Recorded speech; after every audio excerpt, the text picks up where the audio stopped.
Every movement that you make, every thought that you have, every energy that you guide affects everything.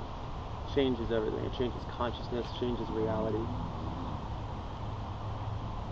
Every thought that you think.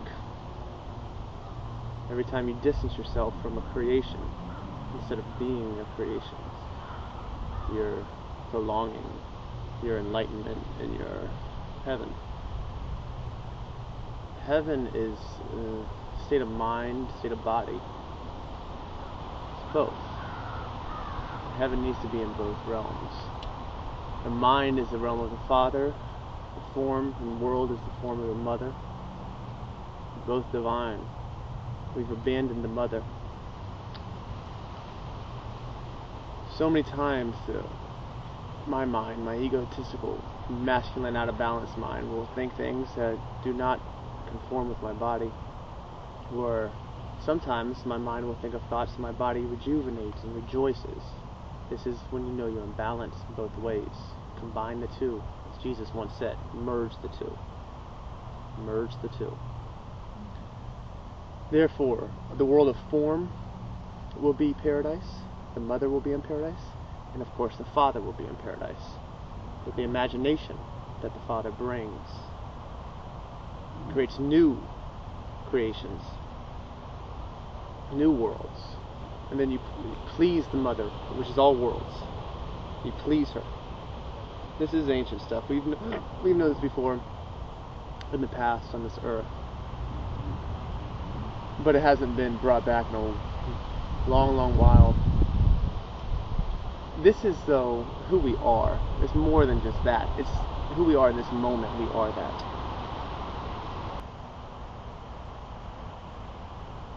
You know, God speaks to me. God speaks to all of you. All day, all long, all night long, all for eternity. God speaks to us.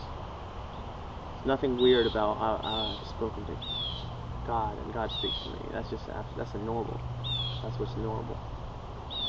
They make it look like it's weird. And that's by design too.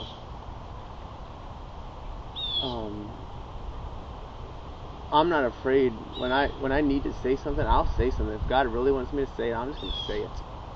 Because I don't care about death anymore. And I got over that. And we're all like that. And deep down, we're all that truthful. We are. We're all pure. We really are. We've just been through a ride. We've just been through a ride. That's it.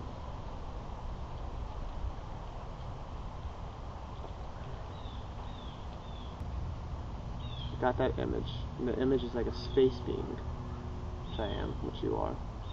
But to live like that now. The image I'm getting, and now I'm projecting even more now that I'm speaking it. I'm building the imagery. And now I don't have to focus on something microcosmic like my finger moving and be as sensitive as possible to that movement. I don't have to focus on microcosm anymore. I focus on the world now. You bring it from the microcosm. You bring it from deep you. And then it's out in the world. So now that it's out in the world now, and now it's just me. Now I can just relax and I am that. How much I relax is akin to how much pride I have, because I can feel other people's energy. I'm a new mentality and people view me differently, and let's say I get excited now because people view me differently, then that excitement is just going to cease this divine growing moment. Who cares? Think about that for a second. Who cares? You see? It doesn't matter who you are, how great you are. None of it matters. It's so much more fun when you can just relax and be God or Goddess. A true nature, a true beings. It's so easy to relax and just be you. And you know what the funny thing of it is? The paradox is that your creations will be grander. Creations will be grander when you don't care. You don't have creativity, and therefore you don't have creative blocks. You are the Father that is infinite creativity. And you are the Mother that keeps you sane, Father. You are the Mother that keeps you sane, Father. Mother, you're the reason why you have infinite diversity from the Father. My mind, my consciousness, the Father. when you look at it this way, you realize that your mind has an effect on all of creation. And when you have an effect on all of creation, then you're finally you. You're you. It's the only way to be you. This is who you are. What you are not, make it flee. What you are, bring it to you. This is the whole point. Creation of yourselves. It's the whole point to all this creation. It's a fascinating ride, journey into space. An enlightenment into space is what it is. And I come from that space. At birth I knew. At birth we know. Birth we all know at birth. We all know this at birth.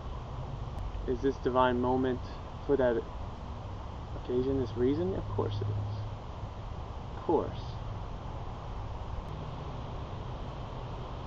And how are we doing? Who cares how we're doing? Who cares? It'll be learned someday. Will my mind eternally expand? Of course it will. If, the same thing with my speech. Like I was saying earlier, if I don't want to go to the next, like let's say something, I say something, and it's right here, okay? And my next thing, I'm going to say something's right here, but I'm not ready for it. Like I said earlier, I'll come down here and I'll talk about something that needs to be addressed, but it's not as big. Same thing with soul, spirit, eternity. If my spirit's soaring too much in eternity, and let's say I'm not ready, or creation's not ready, or God and eternity is not ready for that yet, then I'll come and do something that needs to be addressed in the meantime, and that's my life on earth. That's all of our lives. Earth is going to return to nature.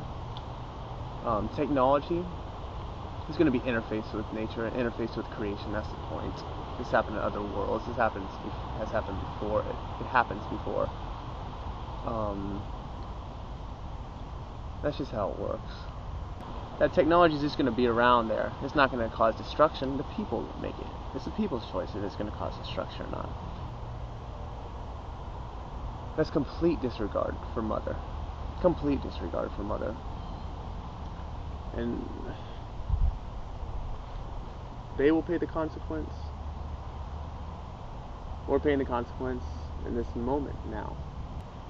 We've been insane for a long while. And the upper parts where I'm from has been part of that insanity. Is what is the case, because it's all connected. You see, it has to be that way. It's all connected. I have thoughts bigger than that. Not ET civilizations and stuff. There's something right in front of my face right now that's bigger than that, and that's creation itself. Spoken like a true ET? No, spoken like God.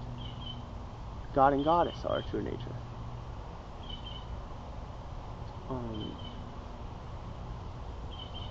My love for people will get in the way, and by consent I'll energetically agree to go in that resonance, you know. But then if a greater love, let's say if I can see that, no, I can go somewhere higher right now in mentality. That's way beyond that. You won't even be asking that question. So sometimes I got to push those thoughts away for love of my own self. You got to do both. It's a wave. You got to go up like this above everyone's mentality, and then when you come back down with them, guess what? You're not going to come back down so far on that wave, and you're going to lift them all up too. That's how the wave works. You got to do both. You got to fit in with creation, but you also got to move back away. You also got to create something new. You got to move away. Let's not say creation right now. Let's say you got to move away from the people and their consciousness and their mentality and their level of being. You got to move away, rise up, and then come back and relate to them again. And then that relation will be that much richer. And you do that in a wave. Tension is with life and creation. They are all their own signature energies and essences, and they all change consciousness very much. And if your heart is pure, your mentality is pure, when you take the sacred plants, they will enliven you. They will redeem you. They will heal past traumas. They will connect you with Source. They will show you everything you've been hiding. It's the mother and the father interaction together, meeting, is what the plants do. The quality of a way she does it. That when you take the sacred plants of the earth with love, respect, and imagination, and all else beautiful qualities that you as your mind are, you as the father are. Females are just as much the father as the males are the father. So I'm speaking to all when I say you as the father. When you take the plants from the mother, that's just another way of the mother changing your consciousness. That's right now. That sun is a world unto itself. And its energy reflects upon the energy of all creation. All the cosmos, it feels all the cosmos. It feels all my thoughts. It feels all your thoughts. It feels all. Everyone affects my consciousness, my speech. All affects my consciousness and speech. I'm sitting right here in this moment. And I'm playing with energy is what I'm doing. I'm creating energy. I'm playing with it. I'm going by consent, how they define this body and this consciousness and this voice and this mind and these teeth and this hair and this mustache and nose and cheeks and all my insecurities and all my energies and all my everything else. This part of me, because I define it as Devin, it is a creation unto itself. If I consider it as something else, if I considered this a different sound, intonation, or name, it would be a different experience. So now it's Devin in all. Now it's you in all. Now the whole number phenomenon exists because we've made it exist. We've defined it as symbols. And so sometimes I will see, like that last video was 3:30 long, 33. What does that mean to our consciousness? Jesus died at 33. That's the year of the ascension and the resurrection. That's the numbers. Those are the numbers of the ascension. The ascension. That's just the way the creation talks to us, because we wanted to talk like that. It's just speaking our language. That's all it is doing. I can make up the number 54 means such and such, and it will be, and then we'll start to see 54. You know, it doesn't have to be 55, 66, 77, 88, it's so much more complex than that, is all I'm saying. And you can't be guided by it like it's your Bible, astrology, numerology. It's quite silly to creation, that stuff is. I mean, you are infinite beyond yourself.